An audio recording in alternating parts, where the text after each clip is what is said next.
Non, calmement, hein. Calmement. Quand vous ne pouvez pas maîtriser certaines choses, vous faites autre chose. J'étais en quarantaine, indépendamment de ma volonté, donc il ne fallait pas essayer de trouver des excuses ou quelque chose comme ça. Il fallait juste l'accepter et puis se soigner et respecter les consignes. Le matin, du sport, discussion avec le staff, avec les joueurs, avec les téléphones. Hein. Et après, visionnage des matchs pour pouvoir anticiper et puis préparation des entraînements avec le groupe. Match difficile, mais on a notre partition à jouer. Et je l'ai dit avant de venir ici, on était à 16 sur la ligne de départ. On avait une chance sur 16. On a dit qu'on n'allait pas laisser notre chance à qui que ce soit. Maintenant, c'est le même discours. Nous sommes à 8.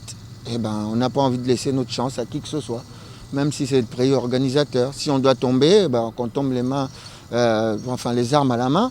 Mais on ne parle même pas de ça. Donc voilà. Samedi, on a une chance sur 8 à jouer et on a envie de la jouer à fond. Je continue et je confirme et je réitère qu'on a un très bon groupe.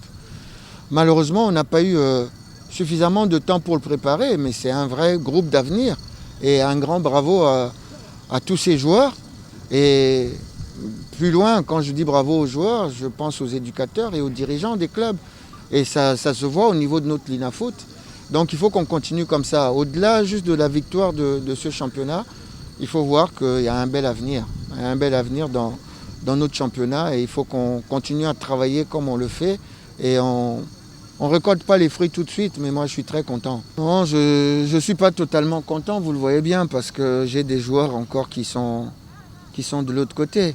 J'aurais préféré, moi, rester et puis qu'un joueur se libère encore pour l'équipe.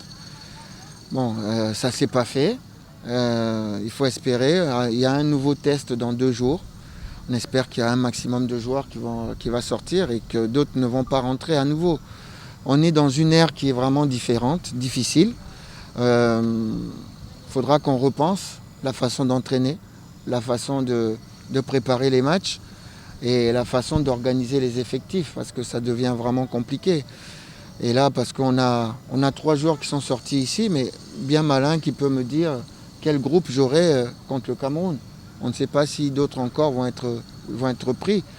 Donc ça devient vraiment compliqué pour l'anticipation parce qu'on est normalement des réducteurs d'incertitudes, mais là les incertitudes augmentent et ça devient un métier vraiment difficile. On va basé pas na bango, mais elo mo epexite to gagner pas na bango hein. Et loi moroté lo babo. Donc torobé tapo en tout cas tout ça 8 té. Tout ça na chance na biso sur 8 donc to l'extra chance na biso té. Torobé tango à fond pour que to koma to tikalaka 4. Et bon boebinga quand même depuis que nakoma Congo na lingara kolobate ke mutazangi. Nalinga olobate pour na mona ngo ezara manque à respect na bao bazobeta. Bao bazobeta bazape ba grand joueur. Donc ba osa pe musala il faut avoir sa bango confiance, c'est tout. Eza makasi mais eza peu prenable.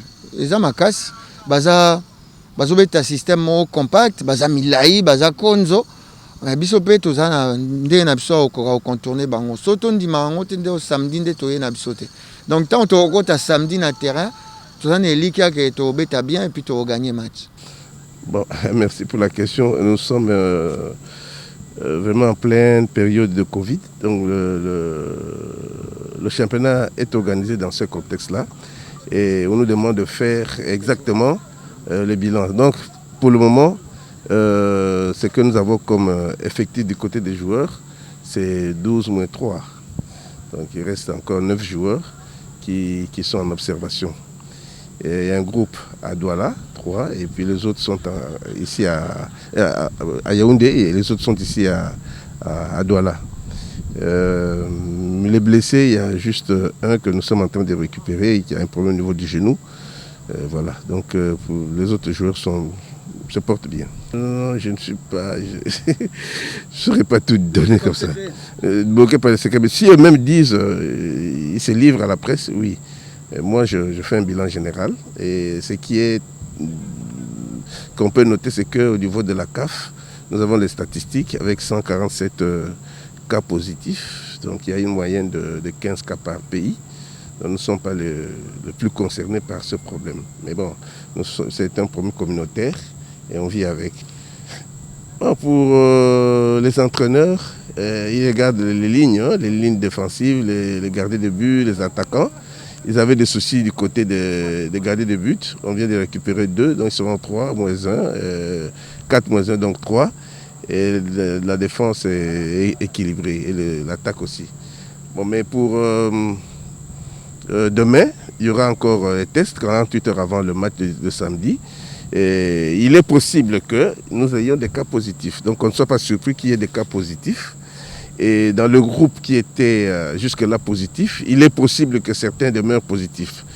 Donc, la positivité survient souvent autour du 5e ou 7e jour après le début du traitement, mais ça peut aller jusqu'à 45 jours comme vous le savez, avec Zlatan Ibrahimovic, il a fait 45 jours avec les résultats positifs. Donc tout peut arriver, chacun a sa façon de se défendre. Ce n'est pas parce qu'on est joueur de football qu'on est extraterrestre. Non. Donc il faudra s'attendre à tout, de bons résultats négatifs que nous souhaitons tous ou des résultats positifs. Tout peut arriver. Mais les résultats sont revenus cet après-midi. C'était douteux au départ et puis on a confirmé que c'était bon. Il est maintenant négatif et il a rejoint le groupe. C'était le premier à revenir dans le groupe parce qu'il y a ma tante, les 2 gardiens de but là, ont eu des résultats négatifs. Ils ont jubilé, bien sûr, mais nous leur avons demandé de ne pas faire du triomphalisme comme si les autres étaient des condamnés. Non, ils sont tous asymptomatiques, ce qui est intéressant. Ce sont des êtres humains et ce qui m'intéresse moi en tant que médecin, c'est leur état de santé. Bien sûr, nous avons un protocole, puisqu'avant, vous voyez, en termes de culture, il y avait certains ratés. Le premier, c'est... Passons par les prières. Les prières de façon intempestive, je leur ai dit, on prie une fois, il faut croire en Dieu. Si on a fait une prière, il faut respecter la distanciation physique, il faut mettre le masque.